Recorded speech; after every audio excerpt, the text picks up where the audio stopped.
Hola, buenas noches a todos. Mi compañero Jonathan y yo, Cintia, les agradecemos su presencia. Viajo porque la vida es corta y el mundo enorme. Pensado para personas que amen las aventuras, llega Moonbike, una solución para viajeros. Moonbike te permite llegar al sitio que quieras conocer dentro de Cancún por medio de la renta de motos y el acceso a las mejores rutas turísticas rankeadas por expertos en turismo. Mobike nace de la problemática de turistas que llegan a Cancún sin saber a dónde ir, sin medio de transporte y con riesgo de ser estafados con tarifas dinámicas. Para saber qué es lo que los usuarios necesitaban, realizamos un estudio de mercado en el que incluimos encuestas para poder llevar a cabo el desarrollo de nuestra aplicación. Después de tener los datos estadísticos de nuestros usuarios, procedimos a establecer nuestro objetivo principal y definir nuestro MVP, como también analizar nuestras competencias por medio de un benchmark. Posteriormente, organizamos la estructura de nuestras historias de usuario y el diagrama de arquitectura de nuestro frontend. Teniendo claro las necesidades y flujo, procedimos a diseñar nuestros wireframes en Miro, definir la paleta de colores, elegir nuestras fuentes y finalmente diseñar nuestros mockups en Figma, donde incluimos su diseño responsivo en mobile. Utilizamos el plugin Zeppelin para el manejo de nuestras imágenes a formato WebP, impactando positivamente al performance de la aplicación.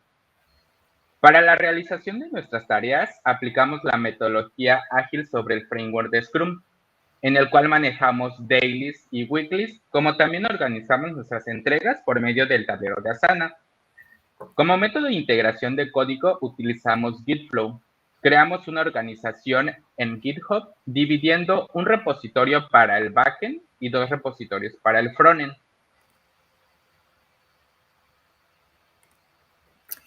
Ok, para el desarrollo utilizamos el stack de MERN.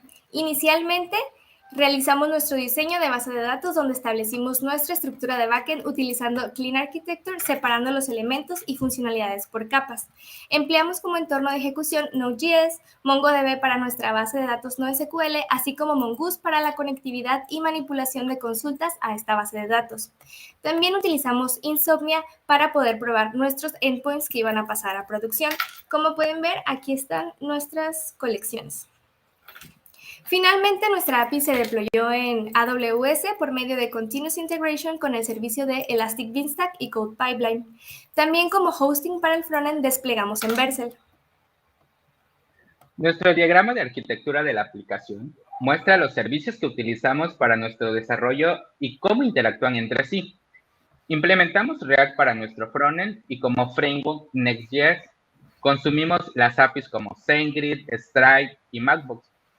Como demostración de nuestro flujo, nuestro cliente podrá crear una cuenta en la que utilizamos la autorización y autentificación por medio de JSON Web Token y Bcrypt. Y para subir el archivo, que en este caso será su identificación, utilizamos el middleware de Multer, guardando los mismos en un bucket por medio del servicio de S3 en AWS. Posteriormente, su cuenta confirmará por medio del correo, donde consumimos el servicio de SendGrid, enviando un token con su información obtenida del registro, donde realizamos plantillas personalizadas. Si la data enviada en el token coincide con la data de su registro, el usuario podrá ahora iniciar sesión. Al momento de iniciar sesión, se genera un nuevo token desde el backend, encriptando los datos del usuario como nombre, ID, rol y slug.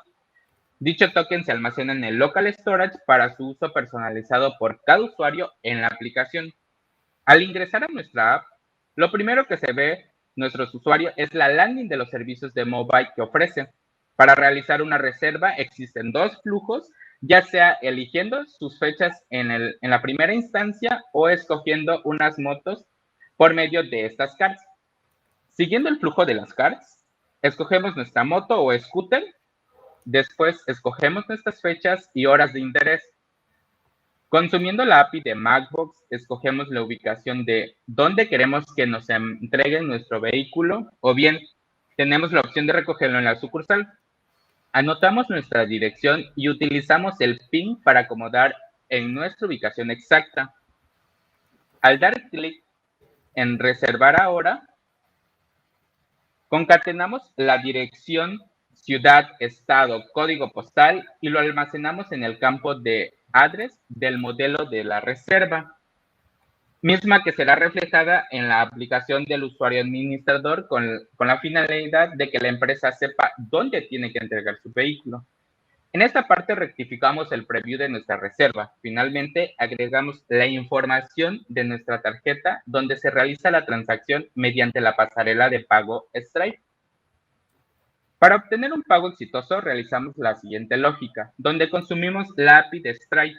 Validando el total de la reserva, simultáneamente se envía el monto y la descripción del pago. Si la petición es satisfactoria, recibimos una respuesta de la API de Stripe donde se incluye el ID del Payment Intent con el estado del pago exitoso, misma que será almacenada en nuestra reserva que fue creada. Así también validamos el ID del cliente que se encuentra en el token de Local Storage para saber qué cliente creó la reserva, comprobando que el pago corresponda a dicha reserva. Al tener un pago exitoso, la reserva se crea y nos manda a la siguiente pantalla, que es la confirmación de la transacción, donde se puede hacer una consulta del recibo de pago de Stripe, como también la consulta del tracking de la reserva, que esta será actualizado por el usuario administrador. Simultáneamente se enviará un correo de confirmación con la información específica de cada reserva, tanto a la empresa que ofrece el servicio para avisarle que tiene una nueva reserva, como al cliente para que pueda ver su confirmación de la reserva. Como servicio adicional, el usuario tendrá acceso a los lugares turísticos que él prefiera para visitar en Cancún, ya con su moto rentada,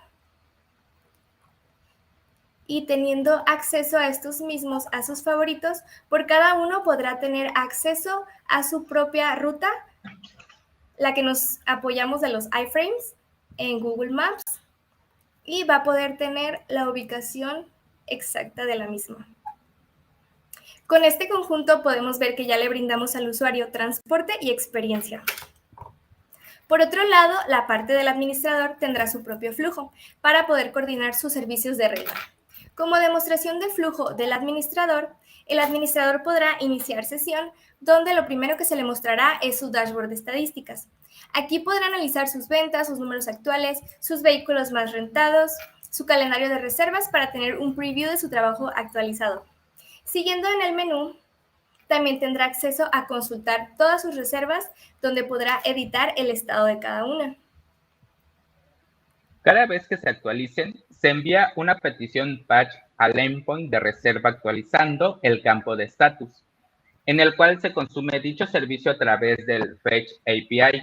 Del lado del cliente se envía una petición GET de la reserva utilizando también Fetch API, en la cual validamos el campo de status de la reserva. Dicho status se almacena en un hook de estado, donde finalmente en el HTML hacemos las condicionales de cada estado de la reserva para así mostrar los bullets o en field, on disable, según sea el caso. Nuestro primer estado es reservada. Posteriormente estará en ruta. Después entregada al usuario. Finalmente está en devuelta. O en algún caso particular será cancelada. También podrá añadir un nuevo vehículo agregando su imagen y los datos requeridos.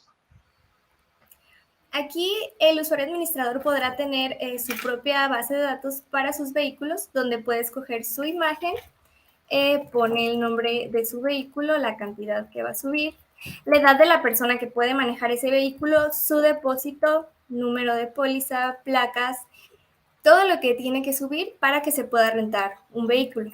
El modelo, el tipo, si es un scooter, una moto, el precio por día y finalmente una característica especial que puede ser una velocidad. Finalmente le damos en guardar. En caso de que el administrador lo desee, podrá eliminar su vehículo. Finalmente, nuestro admin podrá agregar las rutas turísticas con su descripción y ubicación exacta en el cual el cliente podrá estar consultando en la aplicación del usuario.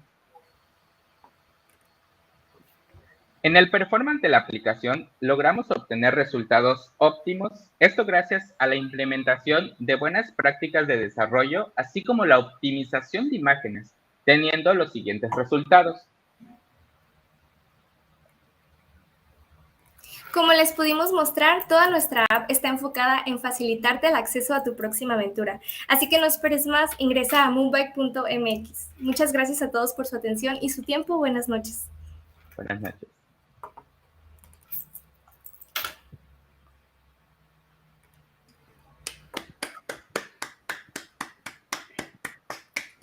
Ay, aquí nos falta un sonido de aplausos, muchachos. Bueno, nosotros tres. Bueno, súper, felicidades, gran aplicación. Adelante a los jueces, ¿no? Que vengan ya para que nos empiecen a preguntar. ¿Qué opinan a los demás que nos están viendo, ¿no? ¿Cómo ven la aplicación, la funcionalidad, la implementación, etcétera? Adelante. Pero bueno, si quieren, entonces comenzamos contigo. Nuevamente, solo preguntas en este momento y luego pasaremos a la retroalimentación y veredicto. Carlos. Claro que sí. Pues bastante completa la aplicación. Y bueno, para empezar, ustedes mencionaron por ahí que tenían un ciclo de CI. Entonces, ¿de qué consiste ese ciclo de CI, de Continuous Integration? Oye, el Continuous Integration lo estamos utilizando actualmente para deployar nuestra API. Estamos utilizando Code Pipeline, que es el que se encarga de hacer este sistema que automáticamente se deploya sin necesidad de Nginx, sin necesidad de subirlo a otra plataforma. Lo subimos por medio de GitHub y con ayuda de Code Pipeline se hace el Continuous Integration automáticamente. Y también utilizamos Elastic Beanstalk para que nos ayude a nuestro entorno de ejecución y no nos tengamos que preocupar por eso, nomás por hacer esa configuración y deployar nuestro código y ya. Y por ejemplo, ¿qué pasa si hay un problema con el código? ¿Qué pasa si algo falla y la aplicación se cae? Pues, ¿sí hay lo considera? Ok, bueno, ya nos pasó que se nos cayó el código, ya fue error nuestro o hablas de error de servidor. Las dos. Por ejemplo, en particular un error de ustedes, ¿cómo lo detecta su CI? ¿O qué es lo que hacen ahí? Ok, cuando tenemos un error de la parte de nosotros, sí nos avisa y nos dice que tenemos un error de health y sale como en rojito. Y ahí ya tienes que pues ver tu código, a ver que estabas mal. En mi caso, estaban mal las variables de entorno y ya tuve que hacer una investigación para ver qué estaba mal para poderlo corregir. Y de parte del servidor, lo que hace es que como Amazon tiene varios servidores, si no está en uno, se pasa a otro y si no está en otro, se pasa a otro y que sí puede llegar a fallar, claro, pero sí tienen como esa precaución de que tu app se puede ir a otro servidor en caso de que ese falle. Ok. Y bueno, ustedes mencionaron por ahí de que su aplicación está pues muy optimizada, ¿no? Porque tienen buenas prácticas de desarrollo, pero a ver, ¿en qué consisten esas buenas prácticas de desarrollo? ¿Qué fue lo que ustedes consideraron? Ok, en la parte de la implementación del front utilizamos tanto el nombrado de nuestras clases, así también como la optimización de imágenes, como también utilizar todos los alt en las imágenes, ver que el formato de nuestras imágenes, por ejemplo, sean optimizados para la web. En este caso, por ejemplo, todos los assets que utilizamos en nuestra aplicación es que aparte que se diseñó todo en Figma, utilizamos el plugin de Zeppelin, que esta nos ayudó a utilizar, transformarlo a un formato WebP, que es un formato que está optimizado para tener una carga ligera en la aplicación. Claro, esto también al momento de utilizar Next, esto nos ayuda mucho cuando utilizamos el componente de image, la parte del renderizado de la aplicación. Ok. También mencionaron que estaban manejando 3 repositorios, uno para el backend y 2 para los front. O sea, me imagino que es uno para el administrador, otro para el usuario y otro para el back, ¿correcto? Sí. Correcto. Ok, ok. Una pregunta más es, me gustaría que me describan un problema que ustedes tuvieron con su aplicación y cómo lo resolvieron. Y que traten de ser pues lo más rápidos y lo más concisos en su problemática, ¿no? Explica lo de Next, Jonah, que fue como lo que más Ok. tuvimos. Uno de los problemas que tuvimos más con esto es en la parte de entender los estados y la parte del renderizado, que por ahí teníamos un problema de hidratación de la aplicación, justamente porque hacíamos unas cosillas por ahí que no eran adecuadas en Next. Entonces, bueno, en este caso que utilizamos también una librería externa, que es el de Swiper, por ahí Swiper.js, que por ahí tenía un conflicto con Next 13, que anteriormente pues se había usado en Next en la versión anterior y no tenía ese problema. Quisimos actualizar a la 13 y vimos que tenía un problema en la parte de mobile. En la parte de desktop estaba todo funcional. Entonces lo que hicimos para liberarnos de estos es crear nuestra propia librería de Swiper e integrarlo en nuestra aplicación para no tener esa parte de la hidratación, por el hecho que por ahí había unos conflictos en la parte de agregar clases en mobile.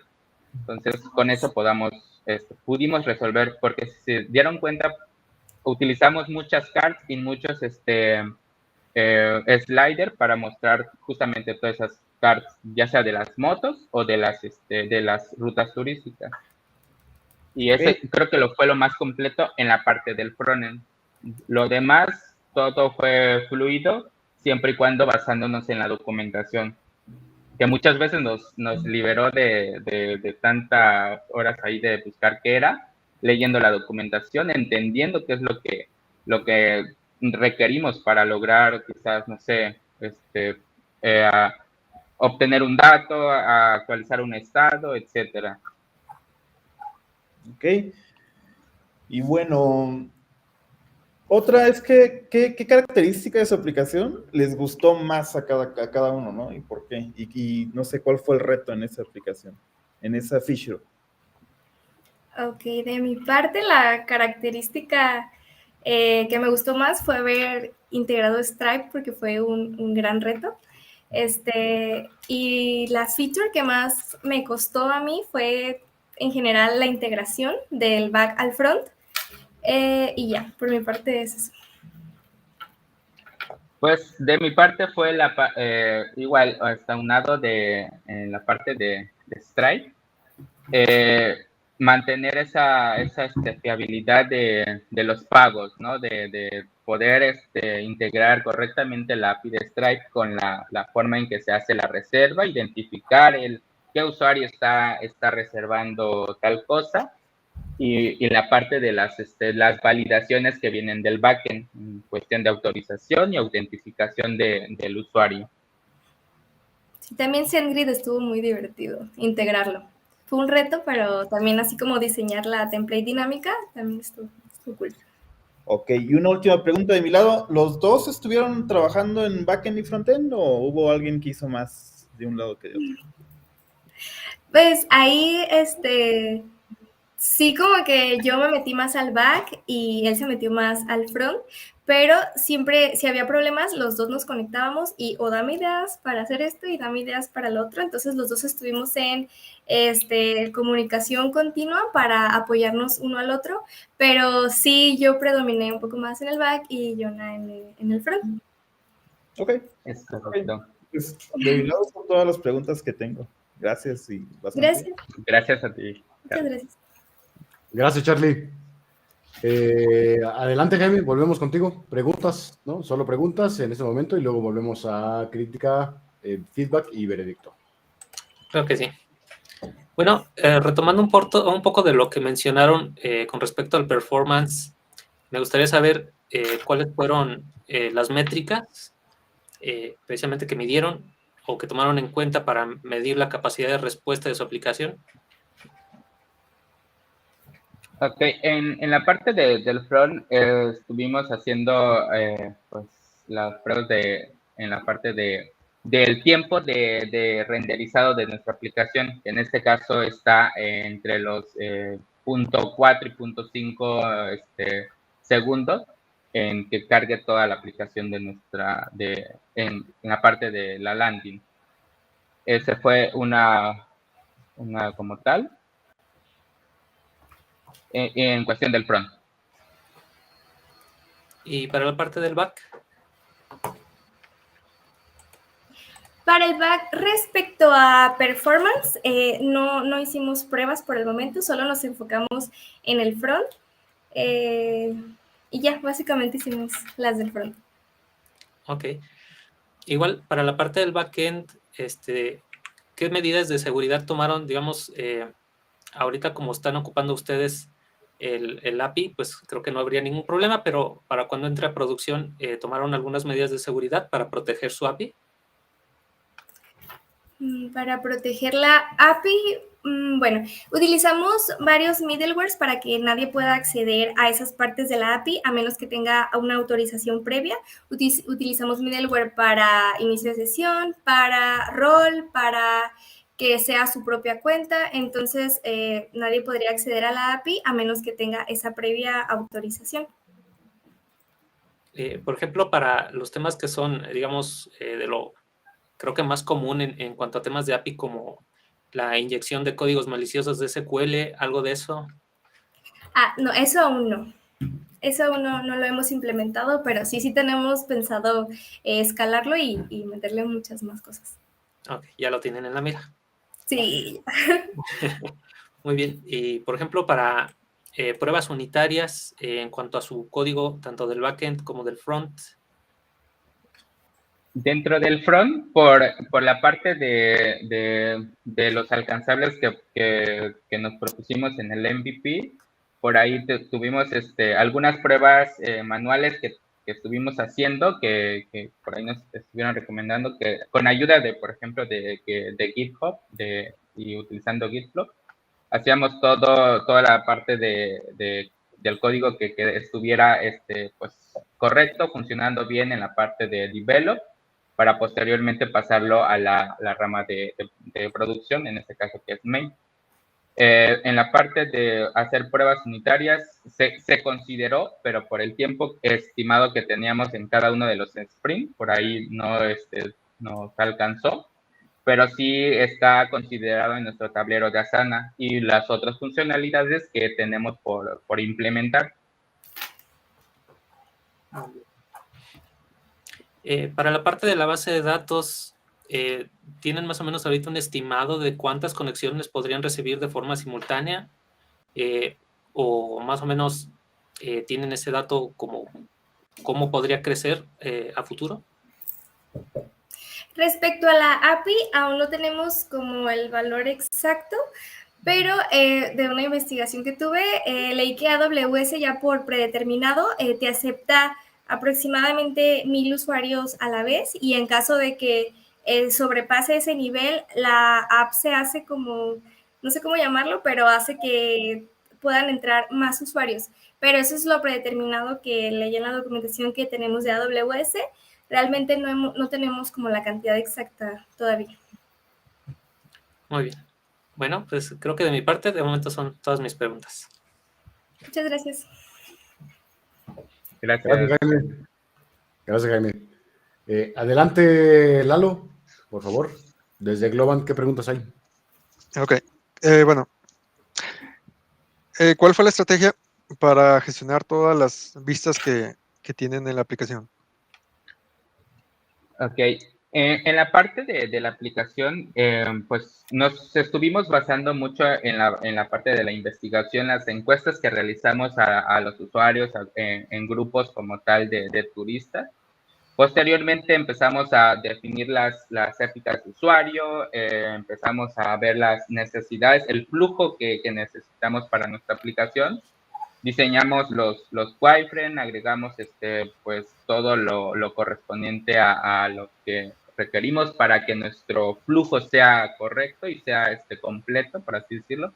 Posteriormente, pues nos ayudamos con Figma para hacer pues ya todo el diseño como tal, entender justamente todo el flujo mediante esas pantallas antes de ir a programar, porque algo que estuvimos viendo en esa parte de la experiencia de usuario en nuestro curso de UX UI, es justamente eso, es, ser empático con el usuario, saber qué es lo que necesita realmente, porque de hecho nos pasó, tuvimos muchísimas ideas, muchísimas, que le metamos esto y el otro, pero justamente en las encuestas, esto está basado en las encuestas que nosotros realizamos, que necesitaban esto, no sé, quizás este buscador o que recomendaran rutas. Todo esto fue basado en eso. Entonces, lo planteamos en el diseño de ya en alta fidelidad en Figma. Posteriormente ya pasamos al desarrollo. Nos definimos la paleta de colores, utilizamos toda la parte de escala de grises para que nuestra aplicación, el color de nuestra aplicación hiciera contraste, tuviera un performance bastante amigable para el usuario. Pues todo eso para brindar una experiencia de usuario de calidad. Ok, digamos, pero desde el punto de vista de React,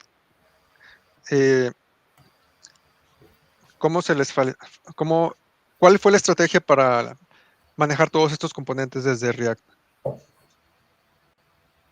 Ok, pues utilizamos, bueno, justamente pues dentro del diseño identificamos cuáles iban a ser los componentes y justamente empezamos a componentizar cada uno de esas funcionalidades, a crear clases de utilidades para posteriormente pues utilizarlo en la aplicación.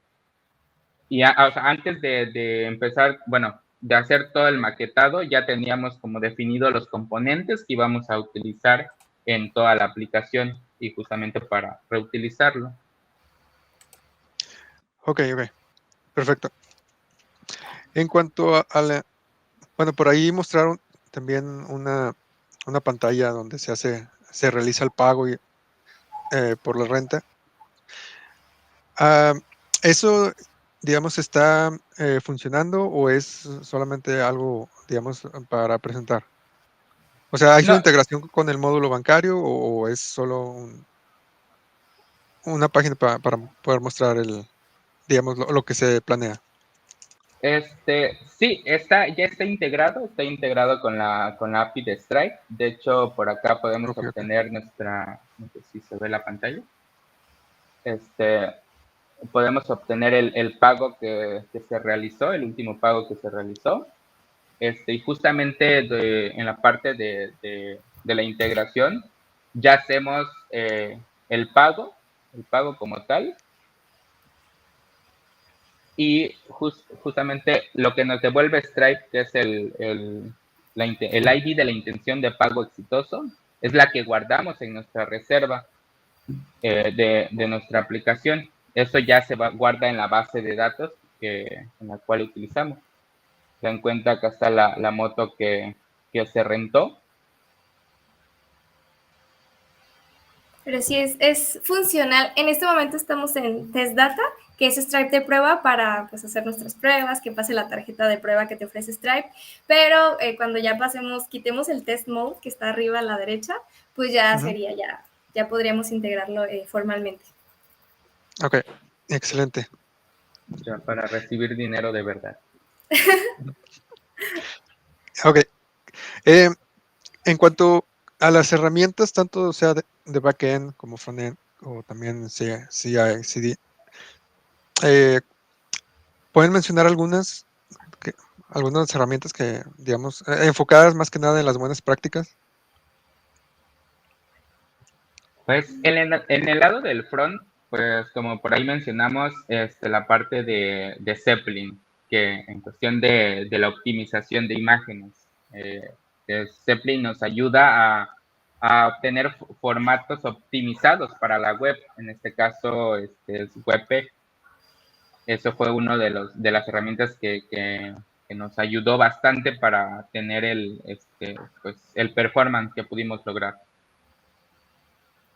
De parte del back, una herramienta para utilizar buenas prácticas, considero que fue haber implementado Clean Architecture, porque así podíamos meter más funcionalidades sin intervenir en otra, por decir, capa de, no sé, del servidor o de otra cosa, y así también ya podemos escalar el proyecto.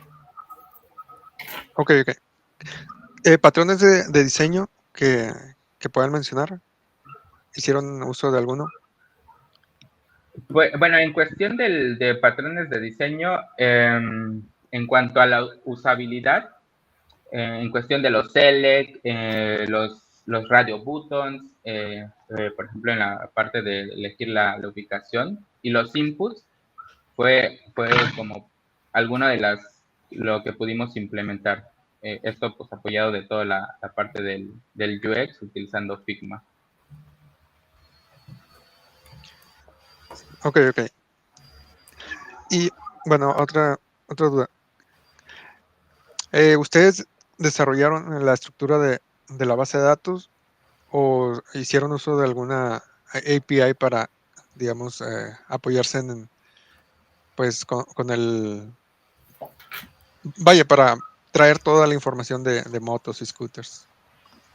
Ok, utilizamos los esquemas de Mongoose para poder comparto yo la Ujú.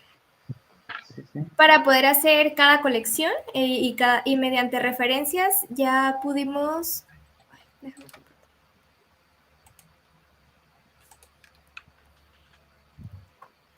Bueno, primeramente hicimos el diagrama del diseño de base de datos, es decir, qué colecciones íbamos a tener, para la reserva qué se iba a referenciar con qué, y ya después de tener fijo esa parte de la base de datos y qué colecciones íbamos a tener, qué roles íbamos a tener también, ya procedimos a irnos al código. Mediante Mongoose utilizamos los esquemas para cada modelo y de ahí ya nos fuimos haciendo los casos de uso, pero sí lo hicimos todo nosotros. Pues ya. Ok, excelente. Duda, todo este esquema de la base de datos, ¿en algún momento se complementó con interfaces del lado del frontend, digamos, para que coincidieran ambos puntos? ¿Te Coincidirá. refieres a...? Perdón, Es decir, adelante. por ejemplo, en tu base de datos tienes cierta información que se rellena con el payload que envías desde frontend. Ok. Entonces mi pregunta es, si tanto la base de datos como lo que digamos, los datos que manejas en el frontend, digamos, están en la misma sintonía, por decir. Ok. En algunas ocasiones sí pasó, pero digamos que inicialmente ya teníamos definido todos esos campos y todo lo que íbamos a implementar. Una vez que vimos que todo lo que se planteó en el MVP ya estaba logrado, empezamos como a agregar los plus que ya teníamos previsto. En este caso, por ejemplo, la parte de la integración de Matchbox. Ahí en esa parte, en un inicio, quizás en el modelo de Mongoose no estaba contemplado quizás toda la parte de la data que nos manda Matchbox. Entonces, cuando se hizo la integración, sí, justamente tuvimos que, pues, o sea, nos conectamos para ver, ¿sabes qué? Quizás va a faltar este dato, que va a ser muy importante, entonces se tendría que agregar. Entonces, a partir de ahí ya, pues, se pudo agregar al modelo de Mongoose. Sí, la verdad, cuando estuvimos esa comunicación, porque hay veces que queríamos implementar algo los dos y nos conectábamos y de que, ok, en el back, ¿qué se necesita? Ok, yo lo hago. Y en el front, ¿qué se necesita? Entonces sí teníamos que estar conectados y simultáneamente trabajar para que coincidieran las dos partes. Ok. Entonces, ¿les llegó a tocar alguna vez donde se hizo un cambio, digamos, en el payload de backend y resulta que ya dejó de funcionar en el frontend porque enviaba algún error? Sí. Bueno, sí llegó a pasar, pero justamente por quizás que se nos olvidó cambiar justamente en el servicio de Fake, por ejemplo. Por ahí un ejemplo claro es en la parte de las motos, que por ahí tuvimos un endpoint que utilizamos por slug o por ID de la moto. Entonces, por ahí era necesario mandar en el header un tipo, por ejemplo, tipo de búsqueda, ¿no? Ya sea por ID o por slug. que es la que, o sea, implementamos para que apareciera en la URL, no sé, motos, scooter, 500, etcétera, ¿no? Entonces, por ahí fue que, o sea, sí se agregó la parte del header, pero digamos que en el fetch se olvidó mandar esa parte, pero era muy fácil de identificar porque pues las validaciones que tenía, pues decía, pues necesita un tipo de búsqueda, por ejemplo, ¿no? Ok, ¿y cuál sería su estrategia para, digamos, evitar este tipo de downtimes digamos, en ciertos ambientes donde hicieron el despliegue en backend y no lo actualizaron en frontend y pues ya no funciona correctamente? ¿Cómo ustedes manejarían eso? Ok, por mi lado, comunicación. Comunicación por medio del tablero de Asana, ver en qué está trabajando cada quien para no chocar también.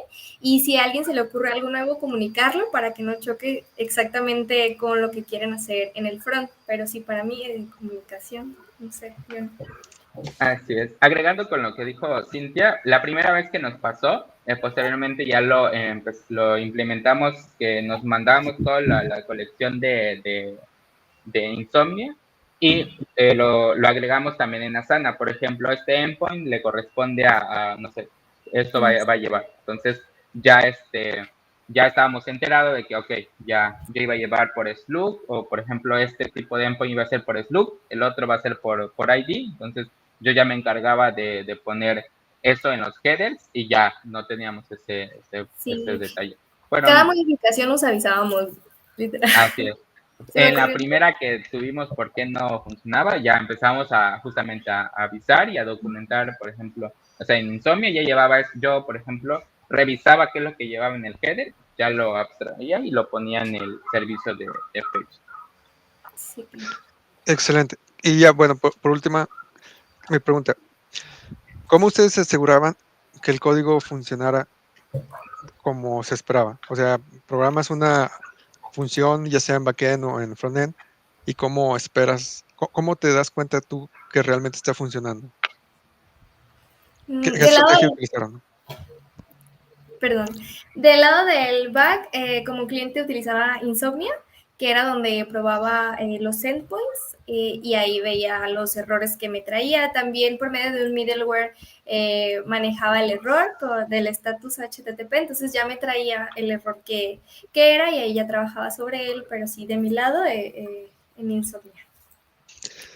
Ok, es con información, digamos, en pruebas, ¿verdad? Sí. Pero directamente de las APIs. Sí, de todo lo que mandaba pues el JSON de exitoso o en caso de error, ya eso en el front se cachaba por medio de un try catch, y pues ya identificamos qué es lo que, o sea, lo que tenía o lo que le faltaba quizás o qué error había. Ok, excelente. ¿Y de la parte del front? Bueno, en la parte del front, justamente pues habían validaciones también por ejemplo, si dentro de la respuesta del page se obtenía un estatus 200, se aplicaba cierta lógica, si se obtenía un estatus 500, se aplicaba otra lógica para, no sé, cachar el error o mandar ese error, no sé, por ejemplo, las credenciales inválidas de login, le enviamos, se cachan el estatus 400 quizás, y ya se manda en un TOAS en la aplicación, que es credenciales inválidas. En este caso, si fue exitoso, igual le manda una notificación de que su login fue exitoso o en alguna otra caso, que es de crear cuentas en caso que ya existe una cuenta, ¿no? Ok, excelente. Muchas gracias. ¿Son todas mis preguntas? Muchas gracias, Eduardo. Muchas gracias. Gracias. Muchas gracias, Lalo. Gracias por las preguntas. ¿Alguna otra pregunta? Carlos, Jaime, tal vez. Yo sí. Yo Adelante. Si gustas, Carlos, primero. Gracias. Nada más mi pregunta, mencionaron que de hecho ya habían cumplido las expectativas de su MVP. ¿Es correcto? O sea, ¿todavía hicieron más de lo que deberían de haber hecho? Sí, de lo que definimos en nuestro primer MVP, sí, agregamos muchas más funcionalidades que teníamos previstas, pero igual todo eso lo platicamos, lo consensamos, vimos como la importancia o qué tanto iba a conllevar en cuestión de tiempo. Se hizo como posiblemente otra planificación así muy, muy pequeña, o sea, se ajustó en el sprint que teníamos para poder pues lograrlo. Sí, nada más era esa la única. Gracias, Carlos. Gracias, Carlos. Meme. Bueno, nada más hacer una pregunta, es precisamente pensando, precisamente que eligieron este tema de turismo y precisamente pensando en que para el turismo la información es súper importante, ¿cómo manejaron el tema de las búsquedas orgánicas? ¿Sus contenidos contemplan, por ejemplo, el SEO y cómo lo contemplan? Así es, bueno, por ahí estuvimos realizando pues bueno, redacción pues adecuada a personas, a humanas, en cuestión de nuestro contenido, agregando pues imágenes, agregando toda la parte de alternativo. Por ahí, en cada una de las motos estuvimos agregando el título, la descripción en cuestión en el head del HTML, que eso también ya es parte dinámica, que es todo, por ejemplo, el nombre de la moto viene ya de la base de datos, se agrega en el head de cada moto.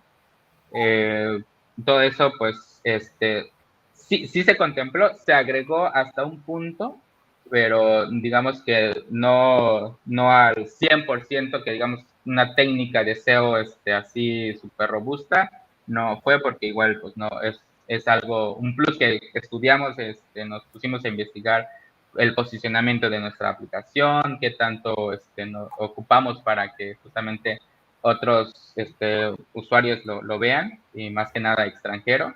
Y justamente, de hecho, por ahí tenemos previsto en la parte del idioma de nuestra aplicación, si se pudieran dar cuenta, por ahí tenemos un suite de cambio de idioma, que eso está pensado para la siguiente iteración, que nuestra aplicación sea multilingüe, para justamente abarcar esos públicos que pues, son turistas, ¿no? Y por lo regular todos hablan inglés, bueno, universal. Mayoría, sí. Muy bien. Muchas gracias. Gracias. A ti, Jaime. Gracias, Jaime. Bueno, si no tenemos más preguntas, entonces, ¿no tenemos más?